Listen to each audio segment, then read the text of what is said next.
Hello student, today in this video we will discuss about the workman compensation reserves, class 12 subject accountancy. What is the meaning of workman compensation reserve? Workman compensation reserves का means क्या है?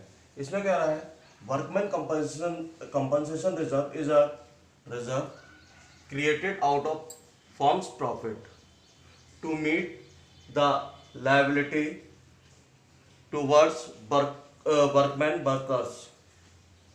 कहने का means यहाँ पर क्या है कि वर्कमैन कंपनसेशन रिजर्व हमारा वो रिजर्व है जो क्रिएट किया जाता है out of firms profit, firm के प्रॉफिट से क्रिएट किया जाता है. किस पर्पज से? To meet the liabilities toward workmans. Workmans means workers. कहने का मीन्स क्या है कि जो वर्कमैन कंपनसेशन रिजर्व है हमारा वो रिजर्व है जो कि क्रिएट किया जाता है फर्म के आउट ऑफ प्रॉफिट. किसको? To meet the workman compensation liabilities. जो भी वर्कर्स की लायबिलिटीज होंगी वो उन कंपनसेशन लायबिलिटीज होंगी, उन लायबिलिटीज को पे करने के लिए क्रिएट किया जाता है. ठीक है. आगे कह रहा है इफ एनी, अगर कोई भी है, that may arises in future, जो कि फ्यूचर में अराइज होंगी. ठीक है. Eight the time of change in the profit sharing ratio. कब? जब प्रॉफिट शेयरिंग रेशियो चेंज होगा. इसमें कह रहा है ऑलवेज रिमेंबर. अब आगे बता रहा है कुछ और पॉइंट बता रहा है. इसमें कह रहा है always remember workman compensation reserve is a reserve created और to pay off compensation to workers in case of any accident. अब ये क्यों किया जाता है? यहाँ पर सीधा सीधा सा बता रहा है कि अगर किसी भी रीजन से कोई भी मिसहैपनिंग होती है, किसके साथ में? With the workers. वर्कर्स के साथ कोई मिसहैपनिंग होती है तो उस मिसहैपनिंग में अगर उसके हाथ टूट जाता है, पैर टूट जाता है, इस तरह का कुछ भी मिसहैपनिंग हो जाती है तो उस को कंपनसेट करने के लिए उसको इस तरह का कंपनसेशन पे किया जाता है. ठीक है.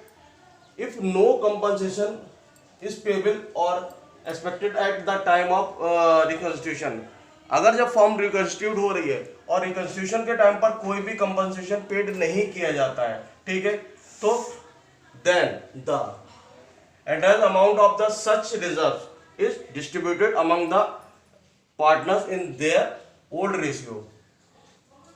तो वो जो भी अमाउंट बनेगा उस अमाउंट को क्या किया जाएगा? उस अमाउंट को डिस्ट्रीब्यूट कर दिया जाएगा अमंग द पार्टनर्स उनके ओल्ड रेशियो में. कब? जब फर्म रिकंस्टिट्यूट हो रही होगी उस टाइम में. तो कहने का मतलब यहाँ पर क्या है कि वर्कमैन कंपनसेशन रिजर्व हमारा वो रिजर्व है जो वर्कर्स को कंपनसेट करने के लिए क्रिएट किया जाता है फर्म के प्रॉफिट में से. ठीक है. अब फर्म के प्रॉफिट में से जब वर्कर्स को कंपनसेट करने के लिए किया जाएगा, अगर कोई भी मिसहैपनिंग किसी भी रीजन से वर्कर के साथ में होती है इन द बिजनेस या इन द फर्म, तो उस कंडीशन में वो उसको कंपनसेट करेगा. लेकिन अगर कोई भी कंपनसेशन नहीं बनता है, ठीक है, कोई मिसहैपनिंग नहीं होती है, कोई एक्सीडेंट नहीं होता है और फर्म क्या चाह रही है, जो फर्म के पार्टनर्स हैं वो अपना प्रॉफिट शेयरिंग रेशियो चेंज करना चाह रहे हैं. ठीक है.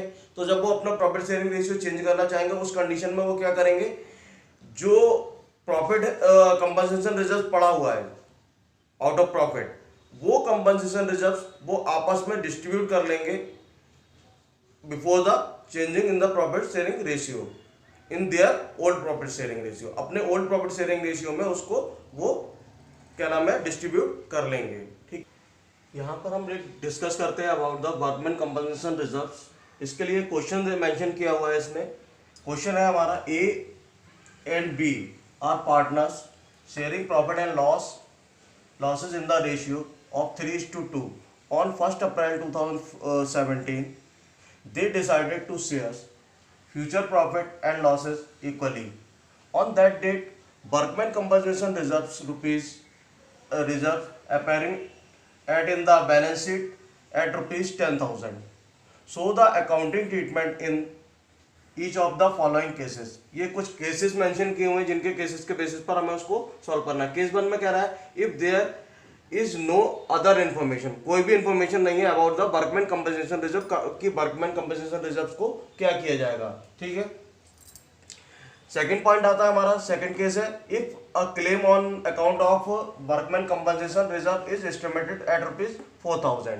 ठीक है, 4,000 रुपए का वर्कमैन कंपनसेशन रिजर्व क्लेम किया गया। ठीक है, नेक्स्ट पॉइंट में कह रहा है केस 3 में, if a claim on account of workman compensation reserve is estimated at ₹10,000। अगर वर्कमैन कंपनसेशन रिजर्व का क्लेम एस्टिमेटेड किया गया 10,000। ठीक है, नेक्स्ट पॉइंट आता है, if a claim on account of workman compensation reserve is estimated ₹12,000। तो ये 4 केसेस है, इन केसेस के बेसिस पर हमें ये क्वेश्चन सॉल्व करना है। अलग अलग केसेस में अलग अलग इसका ट्रीटमेंट होगा। ठीक है, तो हम पहला केस लेके चलते हैं। पहला केस में हम क्या कर रहे हैं, पहला केस था हमारा, if there is no other information.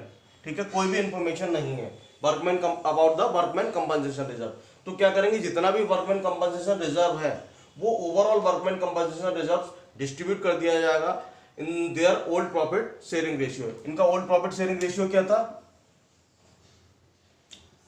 ठीक है, ए का 3:2 का रेशियो था, तो हमने इनका फ्रैक्शन में कन्वर्ट कर लिया 3/5 और 2/5। 3 + 2 = 5, 3/5 और 2/5।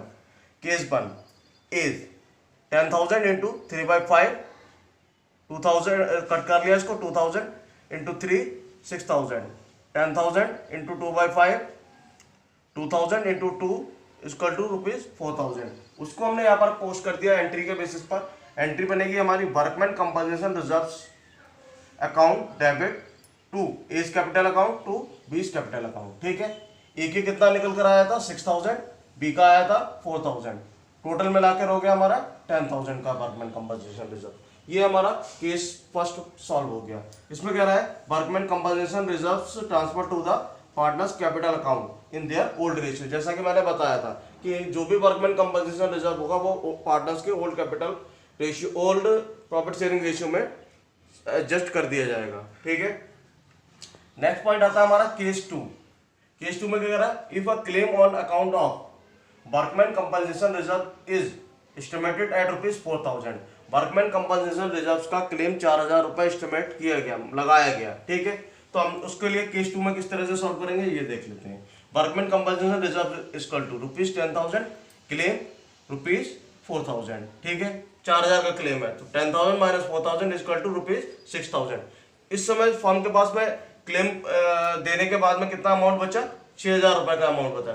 ठीक है, तो 6,000 रुपए किस तरह से एडजस्ट करेंगे, वही ओल्ड रेशियो में एडजस्ट करेंगे। 6,000 इंटू 3/5, 5 बन जा 5, 5 2 10, 1200 इंटू 3 इक्वल टू 3,600। बी का बनेगा अमाउंट 1200 इंटू 2 2,400।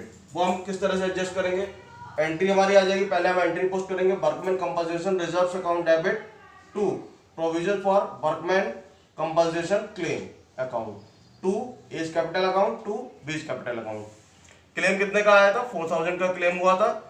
इनका ए का जो शेयर बना था उसके बाद में रिमेनिंग प्रॉफिट में, रिमेनिंग रिजर्व में वो 3,600 का बना था, और बी का जो अमाउंट बना था वो 2,400 का बना था। इस तरह से टोटल 10,000 को एडजस्ट कर दिया।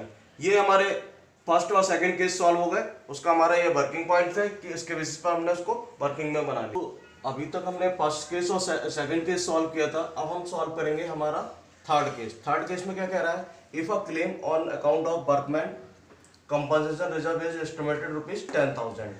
जब वर्कमैन कंपनसेशन का क्लेम जो एस्टिमेट किया गया है वो कितना किया गया है, ₹10,000। ठीक है, और हमारे पास जो अवेलेबल था इन द बैलेंस शीट वो कितना था, ₹10,000। तो उसके लिए हमें क्या करना है, हमारा फॉर्मूला वही रहेगा सेम।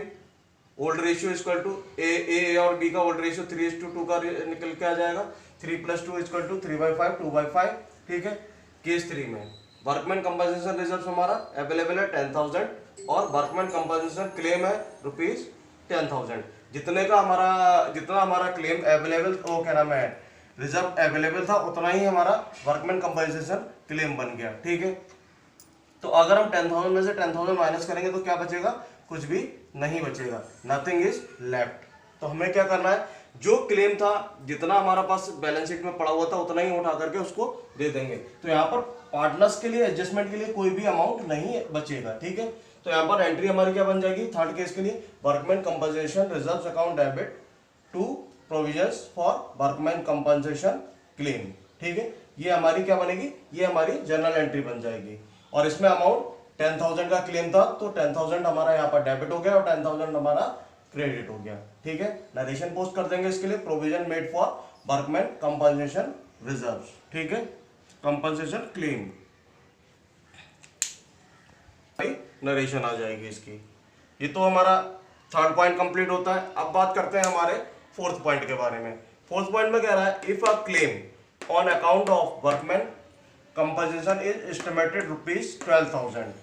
अब यहाँ पर क्या कह रहा है, जो वर्कमैन कंपनसेशन क्लेम एस्टिमेट किया गया वो कितना एस्टिमेटेड किया गया, ₹12,000 का एस्टिमेटेड किया गया। बट इन बैलेंस शीट कितना अवेलेबल है, 10,000 अवेलेबल है इन बैलेंस शीट। अब हमें क्या करना पड़ेगा, अब हमारा जो 2,000 रुपये एक्स्ट्रा हमारे पास जो क्लेम का आ रहा है, एग्जैक्टली हमारे पास अवेलेबल केवल है हमारा 10,000 रुपये।